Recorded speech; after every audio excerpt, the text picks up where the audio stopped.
lelaki ke perempuan tu? Ni tengah record ke? Dah mula dah? Semula.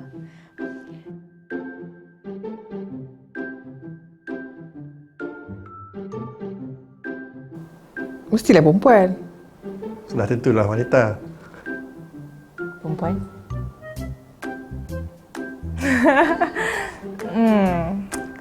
I have no choice lah, but to admit lah, memang perempuan lah.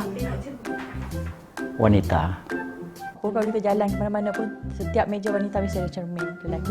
Kalau jawapan straight to the point, wanita lah, kan? Tengok cermin wanita! Tengok cermin. Perempuan lah. Oh, wanita. Tapi tetap mengikut kajian dekat, tapi dekat British lah, dia memang tak sama dekat Malaysia lah. Seorang lelaki biasa dilihat cermin lebih 23 kali sehari dan wanita 16 kali je. Really? Oh, ya ke? Okey. Ni fakta ni bagi saya auta. Kita tengok macam tu. Ya betul, tengok handsome ke tak cukup. Oh, okay. That is very new untuk saya. Okay. Mungkin lelaki lain lah, bukan saya. Oh, ingatan memang dah tentu perempuan menang. Betul lah, isteri saya lah. Dia ingat pakaian yang saya pakai hari pertama kami jumpa. Sedangkan saya tak ingat pun tarikh hari pertama kami jumpa. How many times can you identify where your husband or your boyfriend forgets benda macam benda simple, birthday you lupa, birthday anak lupa, anniversary dia lupa, ataupun berapa kali kita minta dia pergi beli susu daripada supermarket daripada masa balik rumah, tak beli-beli.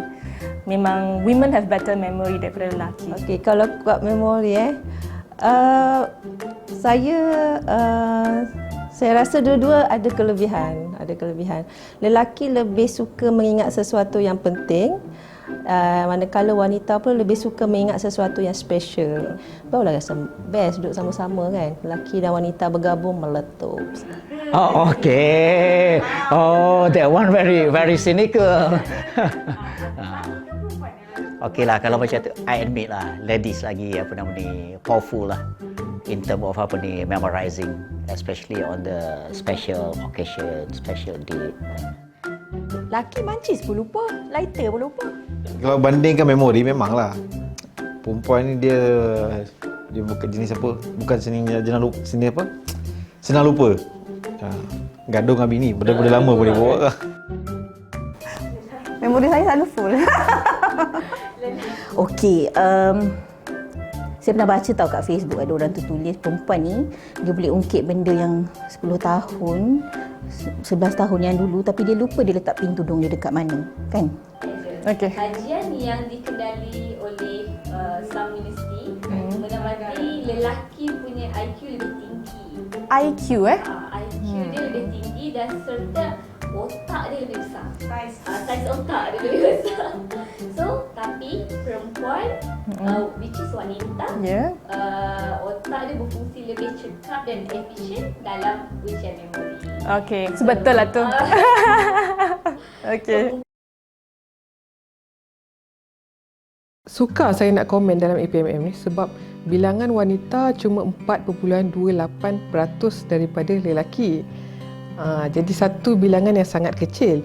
Jadi perlu ada satu kaedah bagaimana ataupun ada perkara-perkara ataupun merit yang diberi kepada wanita berdasarkan kebolehan, skill dan juga of course lah pelajaran dan sebagainya. Dan apa yang penting ialah kebolehan untuk dia memimpin. Dalam agensi kita, APMM, kita perlukan wanita yang boleh memimpin. Bagi saya dalam maritim ni, kalau nak disebutkan diskriminasi itu memang tak ada. Cuma kita lebih menggunakan kaedah kuota kalau diikutkan. Dan kuota ni bagi saya nampak sangat sesuai akibatkan kita punya nature of business ni, macam kita punya bidang tugas ni lebih kepada penguatkuasaan di laut. Jadi anda kata pengambilan pegawai ni separuh lelaki, separuh wanita, saya tak rasa semua wanita boleh committed dengan tugas di laut contohnya. Kerana mereka ada tanggungjawab mereka sendiri sebagai seorang wanita. Sekiranya mereka seorang ibu, mereka tak boleh nak committed pergi laut seperti mana lelaki boleh lakukan. Jadi bagi saya diskriminasi tak wujud, cuma kuota tu mungkin ditetapkan atas sebab yang macam tu yang saya maksudkan. Panjang saya dalam maritim ni, apa yang saya perhatikan pegawai-pegawai wanita terutamanya yang sekarang ni sudah menjadi pegawai-pegawai kanan, kebanyakannya apabila mereka diberi peluang untuk meneraju sebuah organisasi, mereka memang dapat melakukannya dengan sangat cemerlang sekali. Memang bagi saya tiada kekurangan kalau mereka diberi peluang. Mereka akan dapat buktikan kemampuan wanita ni untuk menjadi seorang yang sangat hebat selari dengan kaum-kaum lelaki. Satu cabaran jugalah buat anggota wanita ni, sebab bila contohlah macam contoh KP dengan guna sama contohnya, dia lenient sikit saya nampak. Dia tak ada. Tapi bila dia berurusan dengan anggota wanita sendiri, saya nampak no excuse. Tambah yang beruniform lah, no excuse. Tapi so far rakan-rakan anggota wanita saya, rakan-rakan wanita saya ni, saya nampak diorang, saya salute lah diorang. Dia boleh berdiri seiring dengan anggota lelaki. Nak kata jadi CEO kapal, kita ada CEO kapal kan. Nak kata apa lagi, nak kata pengarah bahagian pun kita ada pengarah bahagian yang diterajui oleh wanita kan. Cumanya KP je kita belum ada KP wanita lagi kan. Tapi di peringkat masing-masing pun tanggungjawab daripada wanita ni pun saya nampak dah terbaik lah. Maksudnya diberi peluang, bukannya macam certain ni, ni tak boleh, ni perempuan tak boleh buat. Dan juga mereka ni, anggota ni membuktikan diorang boleh buat. But kalau dekat maritim, saya rasa kita ada CEO kapal wanita dan sebagainya. I think we are pushing towards gender equality. I rasa kita punya pengurusan tertinggi, mereka punya they are passionate lah about this, So by awarding ataupun memberikan amanat lah atau tanggungjawab kepada wanita. In APMM, I think we are pushing through, we are going towards the right direction lah untuk APMM ni. Yeah. Kita memang dalam bidang ni, dalam bidang penguatkuasaan. Why not? Kita cuba. Selagi kita tak jumpa kesukaran tu, kita takkan belajar benda tu. Ni masalah yang kita hadapi sekarang ni. Sebab kita terlampau fikir belum test. Kita test dulu. Test baru kita tahu apa hasil dia. Kalau kita tak test, kita buat anggapan kita sendiri, kita tak nampak. Datuk KP kita, dia bagi je tugas dekat CEO, bagi pengarah zon. Dia dah mula bagi wanita yang jadi ketua kan. Kita tengok sampai sekarang macam mana. Boleh? Bukan tak boleh. Kira nothing possible lah. So far, saya tak nampak lah diskriminasi gender tu berlaku di APMM. In fact, saya nampak APMM ni ada effort untuk empower kita punya pegawai wanita kan. Kalau di sektor pengurusan memang lebih ramai pegawai wanita berbanding dengan pegawai lelaki. Walaupun post strategik macam pengarah tu memang dominated by male officers. Tapi the second layer di bahagian tu banyaknya adalah wanita, dan kita nampak macam it's a balance lah. Di sektor pengurusan ni, wanita dan lelaki tu masing-masing ada kekuatan yang boleh complement each other untuk kita move forward lah. Di sektor operasi, obviously dari segi bilangan lelaki lebih ramai. Sebab tu kalau kita tengok post strategik tu memang diisi oleh lelaki lah kebanyakannya. Tetapi ada effort dan dah berlaku pun penempatan pegawai-pegawai wanita di pos strategik macam CEO kan, even pengarah zon maritim kita tengok. So pada saya APMM is moving forward dengan benda macam ni untuk bagi peluang lah pada wanita duduk sama rata dengan lelaki dalam menerajui agensi.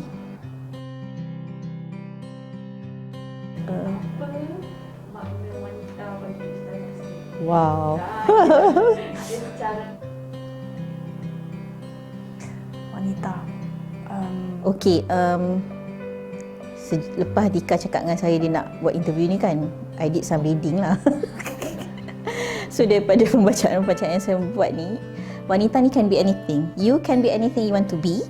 Okey, kita tak perlu terbelenggu dengan gender kita. Okey. You nak jadi leader, you nak jadi ketua, you nak jadi follower, you nak jadi supporter, you can be anything you want to be. Mengikut kita punya kemahuan kita. So, itulah, wanita can be anything you want to be. Wanita ikhlas dari hati saya sendiri, wanita ni adalah ciptaan Tuhan yang paling indah, yang paling kuat, pelengkap hidup seorang lelaki dan juga boleh meneraju sebuah organisasi yang sangat multitasking yang kita boleh katakan. Kalau kau tanya saya, bagi saya orang daripada pandangan kaum saya lah, wanita ni bagaikan Tuhan untuk kami. Simple, tu je. Macam mana kita respect kat Tuhan, macam tu kita akan respect pada wanita. Tu je, simple. I think wanita, kalau ikutkan pemahaman, we are born, women, I don't know, I think we are nurturers. Pada pemahaman saya lah, we are nurturers. I mean, we were born, dengan gene ni untuk nurture, to nurture our children, to nurture family. At the same time, nurturer lah rasa. I pun tak tahu sangat. tak pernah terfikir. Because I was born a woman, so macam tu lah. Women, interestingly, I rasa tu memang lembut. Tetapi we are not lembut in all situations. We can be very defensive, we can be very strong. I think it has been proven, all those single mothers dan sebagainya. Yeah, we are soft in our characteristics, but when time comes or when it comes to shove, I rasa kita ni kira sangat kuat lah. We are, in terms of mental, I think we are stronger than men. Yeah, we are great multitaskers. Yeah, daripada pagi sampai petang, even if for career women, for example, you come to work every day, but at the same time, at the back of your head, at the back of your mind, you still think about your family. So you have so many roles to play, so many hats you have to put on. So in terms of that, I rasa wanita, we are very strong lah. We are strong women. Yeah. Subhanallah, pada saya wanita ni satu creation, satu ciptaan Allah yang sangat luar biasa. Kerana dalam wanita ni ada rahim yang Allah letak dalam badan wanita untuk melahirkan ciptaan dia. So wanita ni selayaknya menghormati diri sendiri kerana wanita ni banyak Allah angkat dalam Quran. Bukan cerita pasal Maryam, ibu Nabi Isa, cerita pasal Asia, isteri Fir'aun. Bayangkan hidup dengan lelaki yang jahat pun boleh, difitnah, mengandung tanpa seorang suami pun boleh hadapi. Dan Siti Khadijah berkahwin dengan seorang Rasulullah, tapi dia ada duit yang banyak, mampu bina ekonomi yang kuat sendiri. So subhanallah, banyak kita dengar cerita-cerita wanita ni boleh buat sesuatu yang hebat. So pada saya, wanita ni mampu jadi pencipta, bukan peminta-minta. Okey, wanita yang kuat bukanlah mereka yang selalu menang, tetapi mereka yang tetap tega ketika mereka jatuh. Kepada semua wanita di luar sana, ayuh bangkit menepani cabaran. Kepada semua wanita di luar sana dan juga wanita-wanita hebat di agensi penguatkuasaan maritim Malaysia ni, saya ucapkan selamat menyambut Hari Wanita Sedunia. We can be anything that we want to be. Be brave, be a voice, be a woman of your choice. Selamat Hari Wanita Sedunia. Wanita bangkit mendepani cabaran.